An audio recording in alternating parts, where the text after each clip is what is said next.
Hey, what's up, y'all? It's Devontae. Welcome back to my channel, to my subscribers, all 763 as of today. I appreciate you being subscribed to my channel. We meet up here every Friday at 5 p.m. Eastern Standard Time to discuss ideas, events, and information that bring value to our life. To anyone new, my name is Devontae, and I'm currently a full-time worker and a part-time student pursuing dental hygiene, and eventually I would like to become a dentist. In the meantime, I'm recording my journey and learning things and reporting it back to this channel so that other people can learn it too. Like today's video is titled, we're going to go over 8 different lessons that I've learned at 8 different jobs from 14 to 24. I'm currently 24. I've done landscaping, I've done warehouse jobs, I've done carpeting, I've done retail, I've done customer service, different blue collar jobs. So before we get started, I hope that you drop a like, I hope that you subscribe. Like always, before we get started, I give you time to grab a coffee. Time. So the first lesson that I've learned at working 8 different jobs from 14 all the way to 24, so it's over a 10-year span. First lesson is listen more than you speak. So oftentimes speaking too quick can result in 2 different things: saying something incorrect or saying something negative or brutally honest. I think that people should measure the atmosphere so you can control it rather than react to it. And a good analogy that I like to use for this is being a thermostat rather than a thermometer. A thermostat controls the temperature, a thermometer tells what the temperature is. So try to be the thermostat. Be quiet enough so that you can be one. You get to gain more insights on patterns and culture, and people are more likely to share information and ideas with someone that seems to know less. So I'm not saying make yourself sound stupid, just don't try to sound too smart. Speak less. Now the second lesson that I learned at working 8 different jobs is to reserve your negative thoughts and opinions. We should always remember that there are no secrets and there are no friends in a place of business. There are friendly people, there are people that may become friends, you know, after you leave. Some people may not agree with me. There's no place for friends in a business. When you tell one, you told two. So brutal honesty, unlike popular opinion, it's not attractive anywhere. No one wants to hear things that are brutally honest at any point, unless they're like going to a therapist to ask for it, and they're paying for that, right? Do unto others as you would want done unto yourself, you know? So if you have nothing nice to say, don't say it at all. And there's also a possibility that you may have to answer for something that you say. So there's always that room for error or confusion whenever you say something negative. So reserve all negative opinions and thoughts. Keep it to yourself. The third lesson that I learned is speak to everyone ritually. So in passing, if you gotta walk up to them and speak to them, ask them how their day is going, just something simple as hi. Does is build rapport with people. Obviously, being social builds rapport with people. People begin to remember you. It becomes a part of their routine, and they don't forget you. You begin to take up a lot of mental real estate in people's minds. And if there's an opportunity that someone else is more qualified for, but you have better soft skills than them that people can see, they're going to consider you first sometimes. Perception is reality. If people notice that you always speak, that's going to become a part of your reputation. So just keep it in mind. Be a little social. It's a human thing to do. I don't get why people just don't look at each other and don't speak. I get social anxiety, but a lot of guys do it to each other too. So I try to make it an effort to speak to people, especially in passing. So speak to everyone. Wait until people start sponsoring me for drinking coffee. Advocate for yourself and speak up. So, as an ode to speaking up, I want you guys to drop a like in the comments. Let me know so far if you agree or disagree with anything, and I hope you subscribe.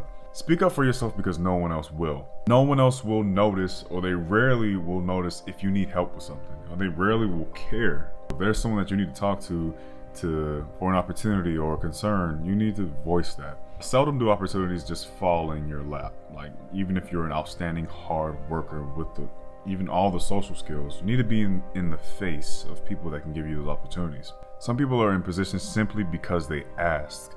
It's not because they're more talented than you. It's not because they work harder than you. They asked, and they talked to the right people. They followed the be social tip. Negotiate things that can be negotiated, and in the macro, you're a part of a team to increase productivity, increase sales, and your client base. That's the macro. That's the big idea. You're a group thing. to push the company further. Right? In the micro, you are marketing yourself. So be vocal. You're marketing you. Hold on. I need some of this. The next tip is to distinguish yourself subtly.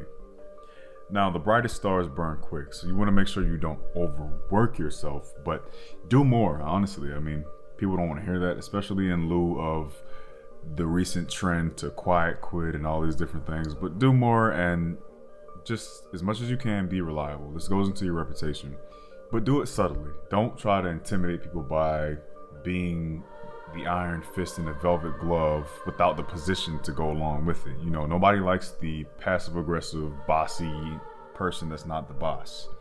Do more, but subtly. Deploy your interpersonal skills and bring in a sense of personality. Bring an aura around you that says, I can rely on this person and I like to work with him or her. It may not be evident soon, but people are noticing you and considering you over other people for your ability to distinguish yourself. Learn the culture and the politics of the company.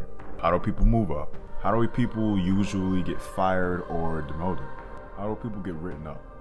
What is the social temperament? How do people interact with each other? Chess is being played even if you're the one not playing. So you might think that you're above the politics thing. It's still taking place. So I would lose the idea that you don't need to participate in the game of work. You should. Politics and culture are elements that are present in all places that we go. What's the sweet spot that you need to fit in? Every day is an audition. So these next two tips are going to be a little bit more controversial. You got people saying that they quitting their jobs on TikTok, telling themselves. So these aren't that bad. You are your biggest advocate. So you need to be able to prospect businesses and companies the same way they do you in an interview. So my next tip is immediately plan the next move. And it doesn't necessarily mean quitting. So plan the next move and say nothing. What it means is you should do a cost-benefit analysis of the company. Are there opportunities for you to grow and move up? Do you want to become management? Do you want to have more flexible hours? Is this company a good fit for me? Or do you need to leave? After you get a sense of the culture, you've established your work ethic and your social skills, you've deployed those things, get a feel for how long you're going to be there. And remember, say nothing. I always revert back to this in most of my videos, which is the concept of an intention behavior gap. Intention behavior gap states that there is a gap that grows between our goals and our actions. Every time that we share the idea of wanting to do something, that gap widens. You should only share it with people that are going to help you with one of three things: your capability, motivation, and opportunity. So as much as the company is vetting you, every day you're auditioning, you need to be letting that company do the same thing for you. This company is auditioning to see if this is a good fit for you long term. Immediately plan your next move. It's either out or it's up, which leads me into my final tip. Leave sooner rather than later. For the sake of work experience on your resume and your finances, I can understand people not wanting to quit immediately at their job once they started. So I get that. That's just professionalism, and that's what they say at least. I know some people are like, leave sooner, which I also partially agree with. You don't have to stay longer if it's just not a good fit for you. But I don't stay longer than necessary if a job doesn't treat me right. If the culture isn't good and things don't improve, I usually am reasonable about how much time I try to give. And this is also why you need to have your finances in order and things of that nature. But if the culture isn't the right fit for you, don't force yourself to stay somewhere. Obligation, yes, but be mindful of those things. I'd express my ideas and my concerns to my superiors when they come across and see how they're dealt with. There's no need to weather storms. The grass is indeed greener on the other side most times. I am not this nihilist. I am not this doomsday mentality, scarcity mindset person. I think that there are other opportunities out there. It's all about a matter of when you should take them. Leave sooner rather than later. Jobs fire you quicker rather than later. So have the same mentality when you're approaching a job. If it's not a good fit for you, don't waste their time, don't waste yours. So these are the 8 lessons that I've learned after working 8 different jobs, blue collar jobs, from 14 to 24. Let me know what you think in the comments down below. What lessons have you learned from your different jobs and careers? And do you agree or disagree with mine? Like this video, comment, answer the questions, and I hope you subscribe for more in the future. If you're in a blue collar position and you want to increase your skill set, watch this video. It'll be somewhere up here to give you 4 principles of being a beginner and learning a new skill. Take care of yourself. I'm out.